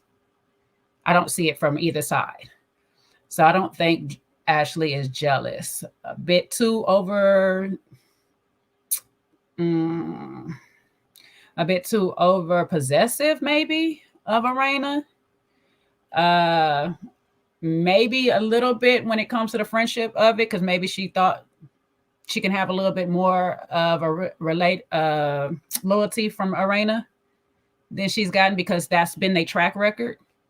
We've seen it when it came to Winter and it came to other people that she's gone up against. Arena's been by her side, and now it seems like Arena's all about Joy. So I can see a little bit of that when that shift is made and you don't know what's really happening. It makes you feel a little bit some type of way. But yeah, I agree. I don't think she's particularly jealous of it. Yeah, I think also just another element, and the girls kind of got together having a common enemy in Winter in the first season and into the beginning of the second too. I think just those kind of friendships And I mean, some people do it. It's dark arts, whatever you want to do. A friend of mine, what is the expression? An enemy of my enemy is my friend. Yeah, but that's also short lived, because the same way they can stab you, you working with them to stab you in the back, to stab that person in the back, they're gonna do the same thing to you eventually, because your friendship is not built on a good foundation. And I think don't unite on those terms, because they never really had a falling out, and friendships get tested when there's a falling out. How you come back from it will determine how strong that friendship really was. Because all friendships have, you have something in them. Some are bigger than others, but you find a little something, right? And I think how you come back from it is super important. But Arena and Ashley had never really been tested, because they both had the same. Because Winter had said comments about both of their husbands, so they both was like, "Oh, bet it's on. We don't like her, and we're just gonna ice her out," until they actually fell out about something that happened between the two of them, and now they're like, "Oh shoot!" So their friendship was very new. So listen, be careful. If all we got to talk about is how much we don't like this person in our friend group, you setting a foundation which is weak anyway. Because now she's getting iced out. And now look at it. Now Joy and I mean not Joy, but Ashley and Winter are becoming closer and mutual. And sometimes our friendships are like me and my very first best friend since junior high. That's how we started off. People trying to pit us against each other, so we had a little rivalry going on or whatnot. And like to this day, we the best of friends. So sometimes we start off little nemesis, little weak things, and we have these little spots because we're so much alike sometimes that we just can't get along till we get to know each other. And maybe that might be the thing that draws the wedge between Ashley and Arena later on, because like you said, y'all was building this friendship on a dislike of a person. Now that I like this person, are you going to turn with me? Are you going to start liking this person with me? Or are you going to now not like me because I'm now cool with this person? So I agree. You shouldn't make friendships off of enemies. But hey, people do it. And, short lived, because at some point, even if you're enemy of my enemy, that still makes you an enemy too. I'm just keeping you closer than the one I know I don't like off top. That's all. So now I started most of my friendships going head to head. I can see that, Elle said. We can see that.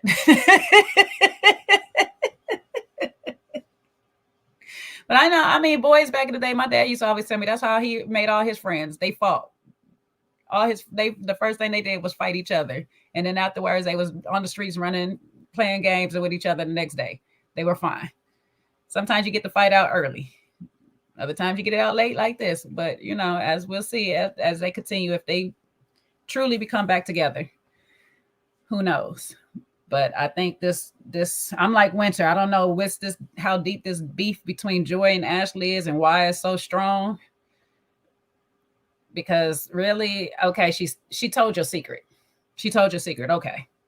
She wasn't supposed to tell. And I finally got my answer. Ashley was the one who, according to Joy, who said she wouldn't tell. All right, fine. Just don't tell her nothing else. Why is it so deep? My thing with Joy is, why do you have this grudge that you got to hold with people all the time? That got to be exhausting to go through life just holding grudges with people that crossed you one time. Now, if it's more than one time that Ashley has crossed you, there's more than one time that Black has crossed you. Okay, but these people cross you one time and you give them a lifelong sentence. That got to be exhausting. I don't know. Yeah, the Ashley thing, I guess she has a right to feel how she feels and get over it. I would say that I understand, especially if you had, for whatever reason, if she had plans of how she wanted to announce it and things like that. I could understand how that could be disappointing and upset. But the thing with Black, I still don't understand that, because you are upset about a relationship that he had with your friend That has nothing to do with you. I know they were in a group together, but it sounds like the issues that you had with him in the group were centered around the relationship that he had with your friend. So listen, you just kind of got to let it go. Like, why are we still, like you said, like that has to take a lot of energy to hold on to that. And I don't think people realize it as much as as they should. That when you do hold grudges against somebody and you're walking around with that level of, you can't even be in the same room with somebody, it takes a lot out of you. You may think, oh, I'm not giving them any energy, I'm not talking to them. Yeah, but it takes a lot. You know how much it takes for somebody to be in the same room with you and you ignore them? That you have to be intentional, you know? So I just think, like, let it go. Give just give it up. Like, it's too much to hold on to. Forget what they say, how much stress it takes out of your body and how many more muscles it takes to frown than it does to smile. You know, your this tension that carries in your body. There's all these things that it just builds up negativity. It builds up stress. Let it go. It's not worth it. And just like El Cid said, you're actually giving that person power by, still being so bothered by the things that they're doing. Because really, you're bothered. You're trying to pretend like you're not bothered, but you're still bothered because you're still carrying the weight of what you feel like they've done to you. I'm wondering too, are you even still friends with that lady? Because all this time done gone by and stuff, and you hold this anger for this man, and you probably, are you still friends with this lady? Like, I would like to know, like, if you still friends with the lady, that's a different story. But if you not, that's wild. That's wild. That's crazy. But yeah, I wouldn't want to hold on to that stress. That stress would be aging me faster. Being there holding on to that negative stress, that ages you. And you, I mean, it carries a lot of weight into your body. Like you said, you feel it all through your body, your organs, everything start to shut down and not work properly when you are carrying negative energy on you. So if I was her, I would figure out a way to try to get past it. Y'all don't have to never talk to each other. You don't have to never do business to each other, but you can agree to say, you know what, I'm over it.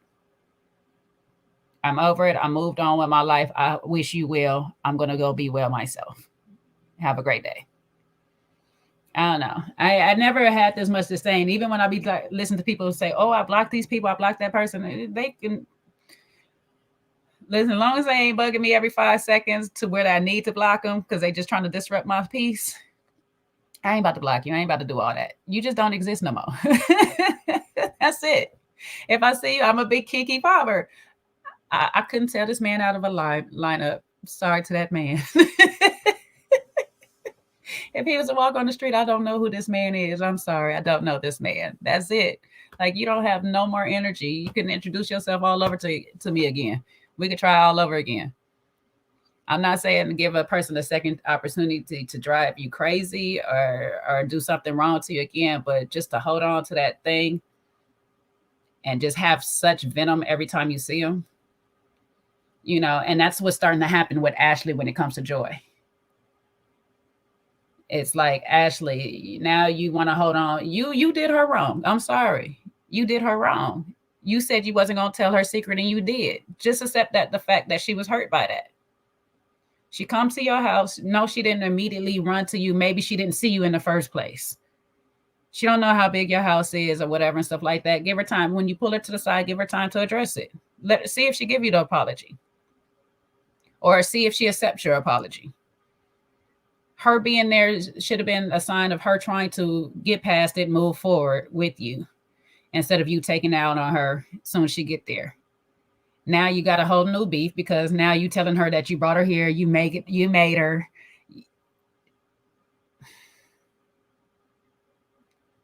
This is something the Silvers gonna have to work on because they both got this little problem of not really taking accountability for their part in things. You told the lady you wasn't going to tell nobody. Just say, you know what? I told my best friend I didn't think it was going to be a problem because me and her are sisters, whatever the case may be. Can we move forward? Do you forgive me? Hey, don't tell me shit else from here. Don't tell me shit else you don't want nobody to know because I'm going to tell somebody. That's it. If she don't want to accept her apology, fine, that's it. But I don't have to make you my enemy. I don't have to get into a space because we're going to see next week that she don't even want to be in the same room with her. So now you're going to try to ice her off the show? Because that's what we start doing when we don't want to be in the same room with people and we refuse to record scenes with them and stuff. We're trying to ice them off the show. So you worked all this hard to get them here. Now you want them off. That's crazy. I don't know. Yeah, no, absolutely. I think again, saying less is best, and you just got to give the person the room to accept your apology if they are taking their time, or however things played out. You invited her, maybe you thought she wasn't coming, or she said she wasn't coming, but then she changed her mind and she came. Use it as an opportunity for peace. I think if we want to be offended, we will be offended. That's my view on it. If you're looking to be offended, if you're looking for that person to be upset, or if you're looking for that person to make you upset, then you're going to be upset about it. They're going to do something that aggravates you, because that's the way you're entering into the scenario. So as soon as I go into your house, you're expecting me to come running over to you and say hello. Well, you can probably count on that not happening that way, because that's just how life works most of the time. Because you also have to realize you have your feelings. I think my cousin was telling me the other day about this, and she was like, everybody is the main character in their own story. So yeah, you might think, hey, listen, she walks into my house, she should immediately come up to me and say hello, thanks for the invite.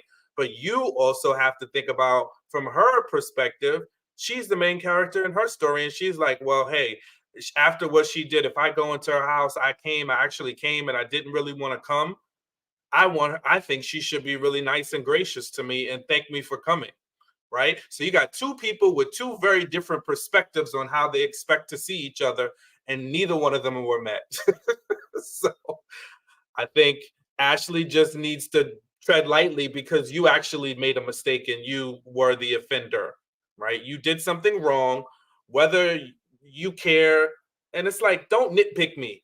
And I think that's what I don't like that Ashley did. It's like, don't nitpick me. Oh, she's not mad that I told my best friend. She's mad I told it on camera. It doesn't matter. You shouldn't have said anything. Just own it. Stop that. Like, I can't stand when people do that. Don't nitpick me, right? If you upset me, you do something wrong to me, don't nitpick me. Don't tell me how I should feel about the way you did something wrong to me. Cut it out. Like, just say sorry and cut the nonsense. Oh, well, if I wouldn't have told this or stop. You shouldn't have said anything, especially on camera. That's it. And now you want to air her out? Well, she's mad because she didn't get a hello. You're making it worse. You're making it worse now. It's like, knock it off. And people do this stuff in real life, right? Because again, they don't want to take full ownership. They don't want to just say, and then it's like, well, I told you, so how many you want me to beg? No, I just want you to say sorry and be quiet and let me take my time to forgive you, right? But don't start looking for me to do it when you want me to do it. You're ready for me to move on. Relax, breathe. If you don't stop, if you can stop, then maybe I will be able to forgive you. But if you still want me to do it your way, then it's probably not going to be forgiveness in sight. I've never understood that either, where people want to be like, well, I said my apology. I said I'm sorry. So you should just immediately take it and we should move forward. I've been in relationships where they try that. It's like, well, I said I'm sorry for whatever I did. Okay, but I'm still hurt. It's gonna take me a little minute. I'll accept it when I accept it, but right now I'm processing. Let me process. Let me go through my process, please. Respect that, because you didn't respect me the first time, so give me this respect. You didn't respect me the first time, so allow me to have this moment right now. When I'm ready to forgive and forget, I will. But right now, I'm weighing the pros and cons of this relationship to see if it's even beneficial to continue to be in it. Yeah, because that sends me to, like, I go black. I remember one of my close friends. We had a disagreement, and we were all out. It was a bunch of guys, and we were out. And he was like, "So you just gonna be mad the whole time? So you're gonna be pissed now? We trying to have a good time." I'm like, You're making it worse. so what I'm hearing is you want to fight me. That's what you're telling me. Because I don't hear anything else. If you do something and then you're like, "Oh, Sean, my bad," and then I'm still quiet, right? I'm not arguing with you anymore. Like, I've stopped the argument, but now you're telling me you want to control my temperature. You want me to now be happy. Now I'm going to curse. I'm going to curse, and I hear you telling me, "I don't care. I want to fight you. I want us to fight." Because how the F are you going to sit here and tell me how I need to behave? Oh, so you got an attitude now? So now how long you going to drag this out? Okay. You want to fight. Now I got extended. Now the dragon out got extended. Thank you. Now you want to get fit. You want us to physically fight. Like, I don't want to fight my friends, but you say certain things to me, and that's why I say I know myself. I know my temperament. So that's when I just have to excuse myself, because there's no way you're going to tell me you just aired my business. And if it's true, I wanted a whole wedding special. You have now cost me money. And now you're telling me, and I've stopped talking, I've let it go. I might let off a couple, like, I still can't believe they did that. But you got to leave me alone, because you opened the door. But you want to tell me that I should just shut up and be just be nice. Shut up and dribble. What? Okay. I'm gonna be nice, all right. I'm gonna be real nice. I'm gonna give you a real nice ass whooping. That's what we do. It's like, we fighting now. Right. And I think the best example of that, and I know a lot of the people that's watching is not going to know because they weren't in Jamaica with us, but I think that last altercation, how we just kind of all went separately, cooled off, or whatever. All of us that was involved in the altercation, because not all of us was. Sean was mediating. Sean was a cool one at the thing, but he didn't pressure nobody. He didn't run to nobody like, "Hey, you need to apologize. Hey, you need to fix this. Hey, you didn't." He just allowed everybody to cool off. You know what I'm saying? I did what I needed to do. I walked myself off. Seaway processed in the way she processed, and Kojo kept floating around the way he was floating around. And don't get us wrong, we didn't have a beef amongst ourselves. It was something else that escalated all of us to kind of come at each other a little bit. But in that whole thing, everybody just took their moment and realized, you know what, maybe I overreacted a little bit in this situation. And this is what got me here. Let me tell you how I got here. And by the end of that same night, we was all, "I love you. I'm sorry. I shouldn't have came at you this way," or whatever and stuff, because you weren't the problem. The problem was this over here, that and the stuff. And that's when everybody's mature, everybody's grown, everybody is about their business of being friends. Is let me take my moment to calm myself down, because I'm popping off at my friend when my friend has nothing to do with the situation. Let me take my grown butt over to my friend and tell my friend how I was wrong for going at them. And at the end of the day, we all agreed who the problem was.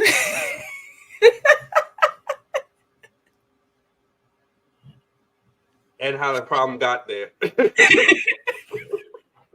That was another thing. The problem just didn't show up on its own.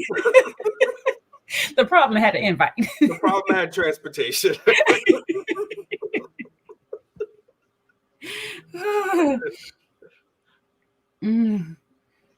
Absolutely. Yeah. No, Elle said you don't have to worry when you meet me. 9 times out of 10, I'm the mediator. I don't get angry often. And when I get angry, yes, sometimes it can be a little, but I'm usually not, explosive with my anger. Somebody tried to get you. The problem tried to get you angry that night, though. The problem did try to get Oh you. yeah, they tried, but I was They like, yeah, no, tried. not you. You know, I done been through too much this year. No, but the problem got Seaway, who was trying her best to be the neutral party and and not get angry. They end up getting Seaway there too, or whatnot. I think Seaway calmness triggered me. Like, you too damn calm.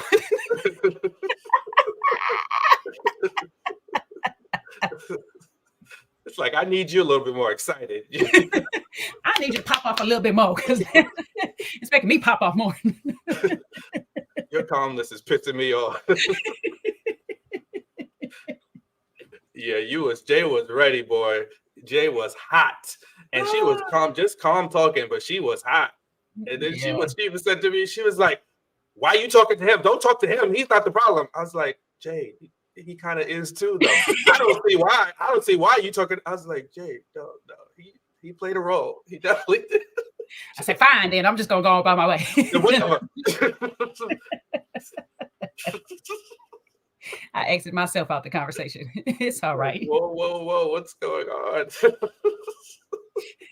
Everybody like, okay. You know, when Jay is calm, that's when you know it's about to go up, and she gets calm and starts talking real serious and stern. I was like, oh shoot. Yeah. I tried to stay as calm as possible until they started kind of like trying to make their little threats to my family. It's like, okay, now we're going too far. And now you're going too far. Somebody wants to stay permanently in Jamaica. And have me on temporary custody. Exactly. Somebody wants their remains to remain in Jamaica. The ocean right there, baby. I can give you a first class trip. Exactly. The mermaids will come find you. Don't worry, they got you. The mermaids will come get you, baby. I got you.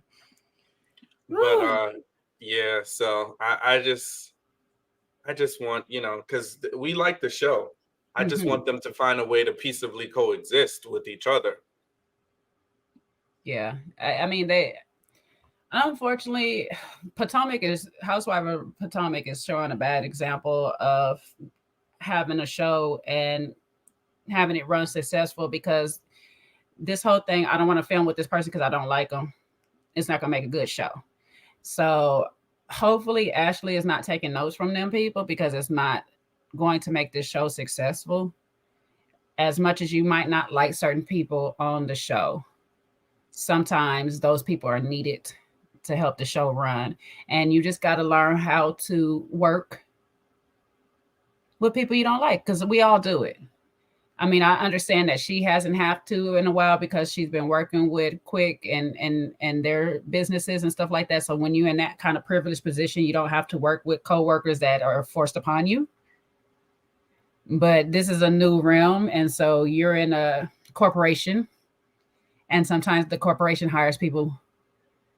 You like, yeah, I don't know if they're really qualified for this job, but however, they're here, and you got to work with them.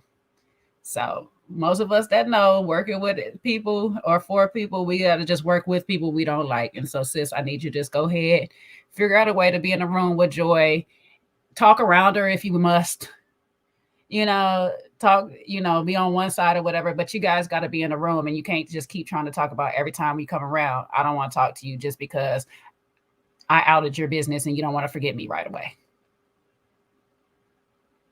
It might be a season or two. Look, it took you and Winter damn near 2 seasons to even come around. And I'm not saying that's gonna happen with you and Joy, but it just might take y'all a few seasons just to be in the same thing. This is not a Candy, Portia, and Phaedra situation where somebody is putting the whole thing on your character.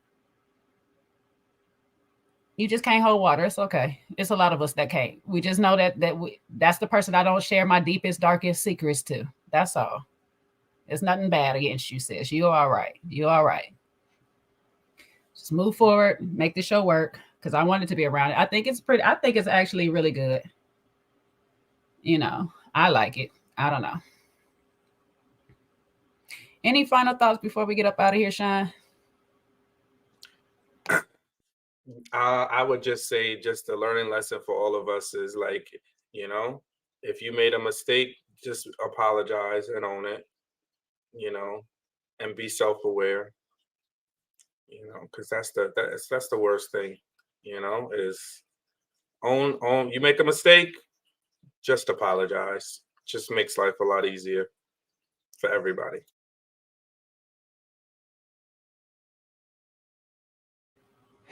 Well, that is tonight's episode, or last Saturday's episode, should I say, of Love and Marriage DC, Season 3, Episode 2. Thruples. I'm going to call it Thruple Trouble. The thruple of it all, okay? I'm glad you guys were here with us. Please follow me another round on Instagram and Sean Davis 120 on Instagram, and also go to Sean Unfiltered on YouTube, because we're gonna push his daggone channel. We don't give a damn if he use it or not, damn it. We're gonna push it. So go over there and subscribe to get more Sean. Y'all gonna force him. We're gonna force him to work, okay? We're gonna force him to work with people he don't like. So